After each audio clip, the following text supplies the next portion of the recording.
All right, we're at module number 3. This is preparing the soil for transplanting and transplanting. There are a couple key things to keep in mind. We talked about a few of them already. One is to be really delicate with your baby plants. These root systems are in essence like their digestive tract. You don't want to break it, you don't want to disturb it too much, and you want to make sure that the soil around the root system is moist and that the soil that the transplant is going into is moist. Also, you want to make sure that you have good root to soil contact, and so that's where doing just a little bit of that extra breaking up of clods might be a good idea if you have a really cloddy or clumpy soil. If it's really a lot of clumps or balls, just break it up with your hands and make sure that you can get good root to soil contact. I've went around and did a little prep work, digging holes for the beds or for the plants, but I'll explain it to you as we go along. When you're thinking about planting most transplants, you're just going to want to plant them up to the level that they were planted in their nursery pot. And so this celery will only go in a hole that's this deep. So we've got a hole here. I've broken up the clumps. I'm going to add a little extra mojo here. It's called an inoculant. And so microbes feed plants. Plants feed microbes. Most of our soils have microbes in them, but it's not a bad idea to add a little extra. I'm using an inoculant that has mycorrhizal fungi species, and it also has plenty of assisting bacteria. Many of the bacteria that work in collaboration or in consortia with mycorrhizal fungi can be found in good inoculums. We can talk about how to find a good inoculum at another time, but just know I'm going to sprinkle a little inoculum or inoculant around the root system of every transplant that goes in the ground, even if it's not a mycorrhizal plant. We can talk about that too. So I'm going to set this little celery in its place. I'm going to go ahead and give it a little water. This is rainwater. That's my preferred water source, a little rainwater. If you don't have rainwater, use what you have, and we can talk about ways to make our municipal water a little healthier for our plants. So now I'm just going to nestle it in, give it a little press, and that celery is already in the ground and we'll be ready to take off hopefully in the coming days. We're going to go around and plant each one of these other plants doing the same technique, and then after that we'll go into mulching and fertility for the plants. So we have our Savoy cabbage. We're only going to plant it up to the height of its nursery pot.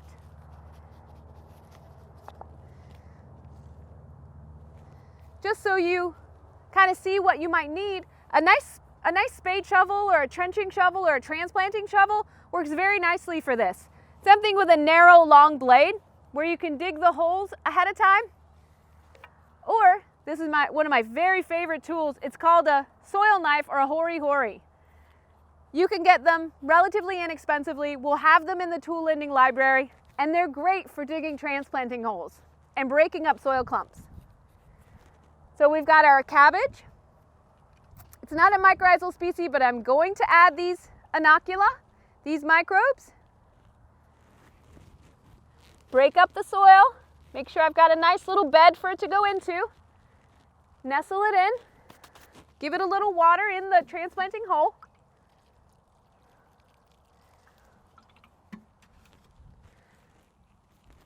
And then cover it up, just up to the root ball level. It's a good idea to leave your little popsicle sticks with your transplants so you know who's who later. Or label them again yourself with something more permanent.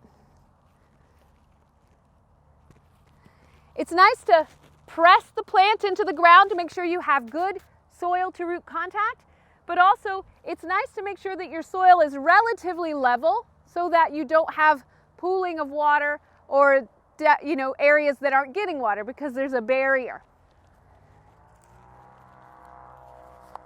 Got our chard. Just keep in mind that these pots are reusable. So if you don't want to keep them, by all means, let us know. We'll take them back to the nursery, clean them up, reuse them for next year. This is our red ruby chard going in. Got some pretty big clumps here. I might need a little soil knife action.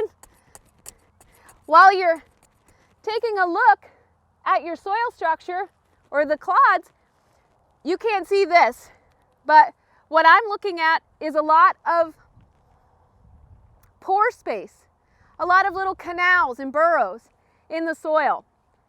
That's an indication that you've had earthworms, that you've had burrowing mites or beetles, also that you've had roots that have decayed out of those canals.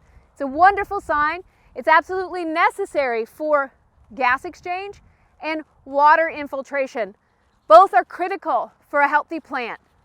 That's why we don't want to destroy the soil structure. We are breaking it up right around that transplant, but other than that, we can just leave it as is.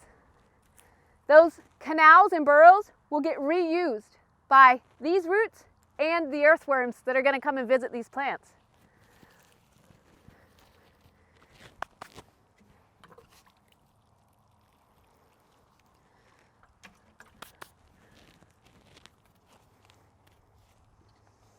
Bring my supplies with me. We're going to step into the bed. We've got a board here to displace the weight so that we're not crushing our soil. So this is a pepper, sweet bell pepper, probably the California Wonder. When we dug our holes, we made sure that we went a little deeper than the transplant would need, just to kind of break up a little bit of extra soil. And then we're only planting it as deep as it was planted in its nursery pot. Oh, forgot the inoculum. It's really important on this one because it is mycorrhizal. The inoculums need to be in close proximity to a living, growing root. So it's better to just put it in with the seed or with the transplant, right on the root ball. All right. Pepper is nestled in. Got another chard here.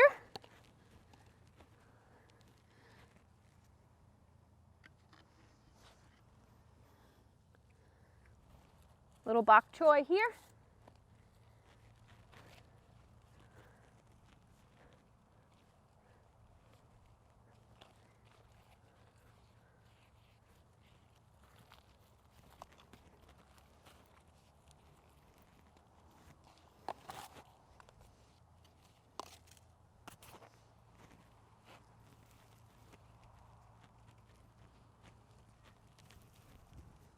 I'll water these in just a moment.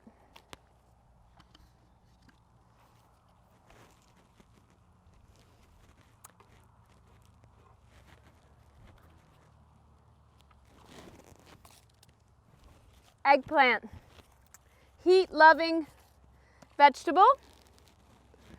Great for that baba ganoush.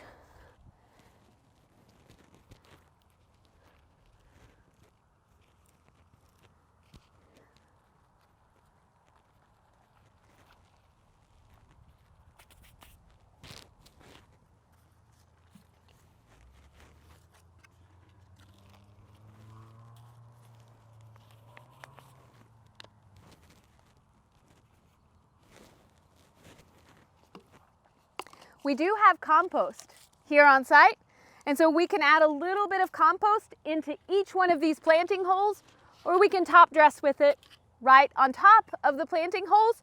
I did mix in compost and a little bit of a mineral blend with the soil as I was preparing it. So there is compost here, but we'll add a little extra into these planting holes or right over the transplant area.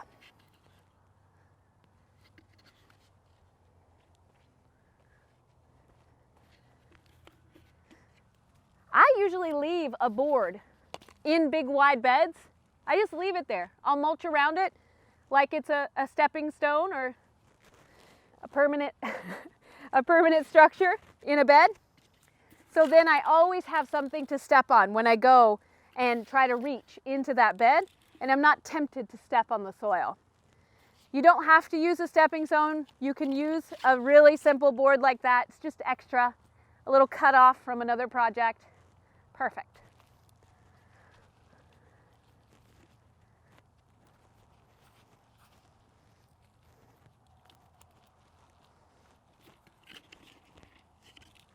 All right, our little dino kale, nice.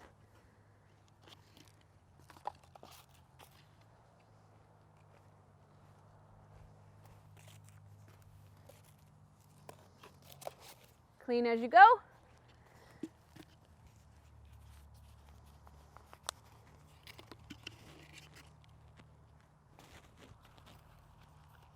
Another Savoy cabbage. Another sweet pepper.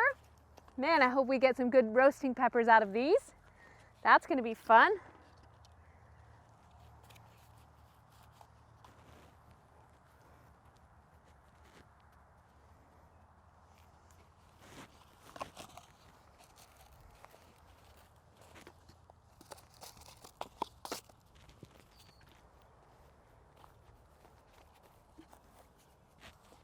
I didn't dig this hole deep enough, so I'm going to do just a little extra loosening of the soil. Move away the soil, tuck that little guy right in its planting hole. A little inoculant. Tomatoes are unique. This can be done with tomatillos as well, and it's a good idea to do it. Tomatoes, one, just like peppers, just like most plants, can be pruned. And so if the leaves aren't really optimal, I might break a few of those smaller ones off, the lower ones. But know that a tomato can be planted all the way up to its first leaf. Even if you break them off, if I wanted to break this one off, I could plant it all the way up to here, that deep in the soil. And you've probably seen this before, but tomatoes, they start developing these nodes. They're root nodes. And what will happen is everywhere you see one of those little bumps, a new root will emerge. And so you can get a really expanded root system, a robust root system, by planting your tomatoes deeper. Remember, tomatoes are heavy feeders, and so having a really robust root system is important in order to be well fed. You'll notice if your plant is starting to become nutrient deprived, you'll start to see some of those blight issues. And I'll be on call if you need some help. You just holler. But I would advise you to plant your tomatoes deep. Keep them watered in pretty good. Use your inoculant, and then use some of the fertility tips that I'm going to talk about in a little bit. Potassium is going to be pretty important for tomatoes. So we've got it nice and deep.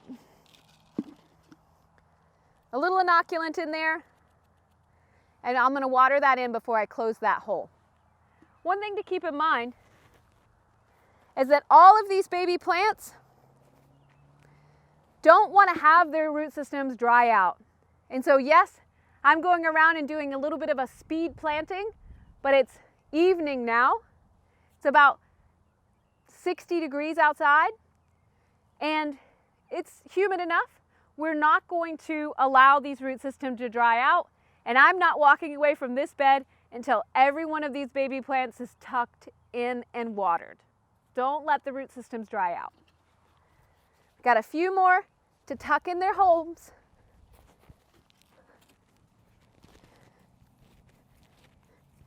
Doing a little extra aeration, getting a deeper hole, making sure it's easy for that root system to get past the bottom of that hole. It's a good idea. We did do our garden forking, so we've got a good level of aeration going on. But again, I'm going to plant this tomato pretty deep. These leaves look pretty good. So I'm just gonna leave them in place and I'm gonna plant it up to that first leaf.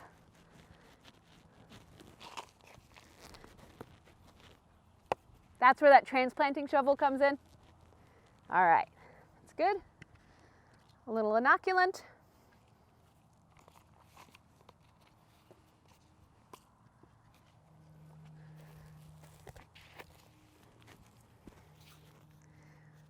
This is a volunteer tomato.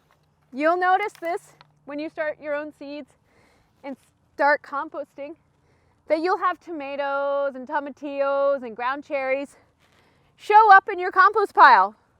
Volunteer plants. It's a beautiful thing. All right, nice and deep, a little inoculant, and then we'll tuck those in. We also had some beans here. So what I'm going to do in a little while is I'll add some beans in between these 3 tomato plants. And we have extra spinach that we're going to tuck in all over the place.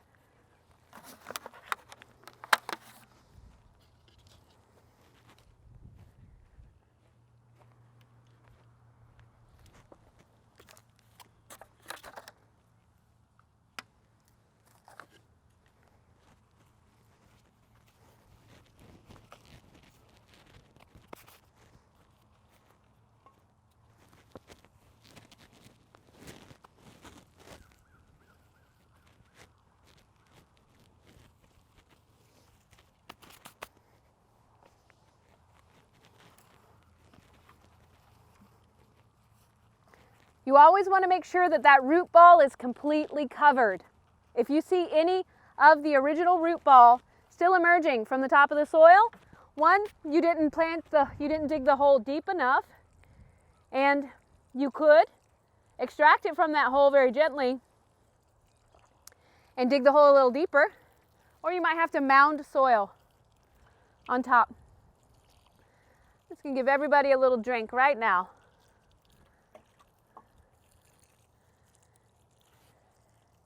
This is just a little water, getting everybody set in place, and we'll come back with a more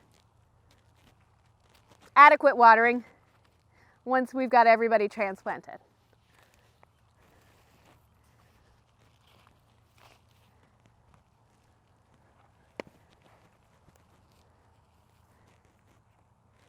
Just breaking up the clods, making sure we've got good transplant to soil contact. Got moist soil.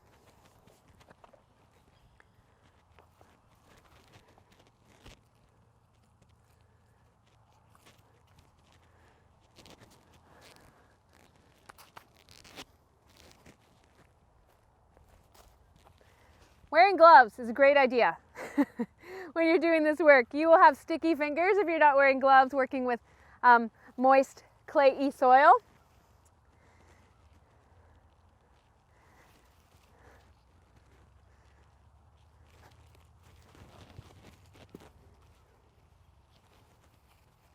Scarlet kale is going to be so beautiful. Ooh, nice deep tomato.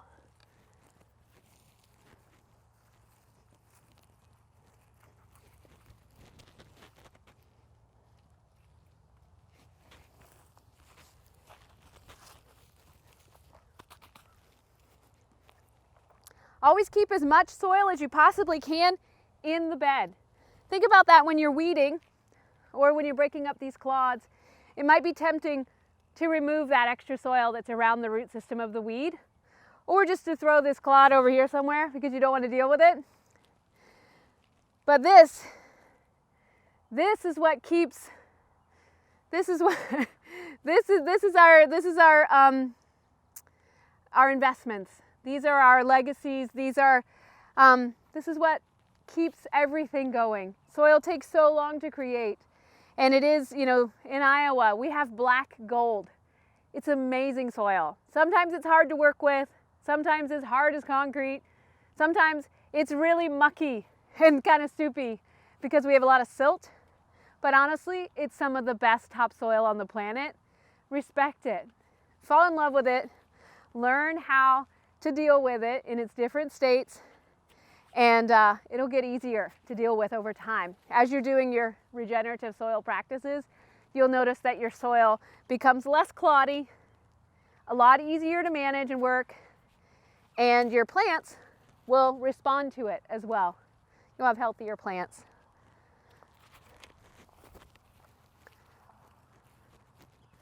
One of the indications while you're doing this digging that let you know that you've got really nice healthy soil, especially in the spring when the soil is moist and the temperatures are still pretty cool at the surface, are earthworms. If you're seeing earthworms when you're digging your holes, know that that is a beautiful sign, one. And those earthworms they incubate a lot of different microbes that aren't found anywhere else except for in their digestive tracts. And they're all working to keep our plants well fed. And so if you're seeing earthworms in your soil when you dig, know that that is a blessing and do everything you can to keep them there. And that means feeding them and making sure that the soil doesn't dry out to concrete, keeping mulch, plant-based mulch, on the surface of the soil, and never let your soil remain bare. This soil was covered in weeds at the beginning of this afternoon, and before we walk away, it will be covered with mulch. We will not let this soil see the sunlight in the morning. We don't want it to oxidize. We don't want it to dry out. We want to just have our bare soil for moments, not days or weeks.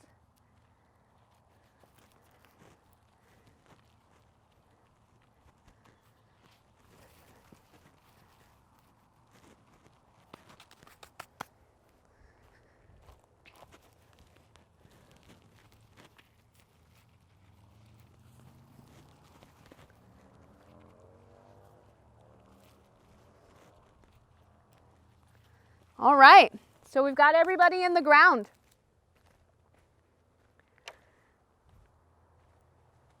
Our next module, we'll talk about feeding all these little plants.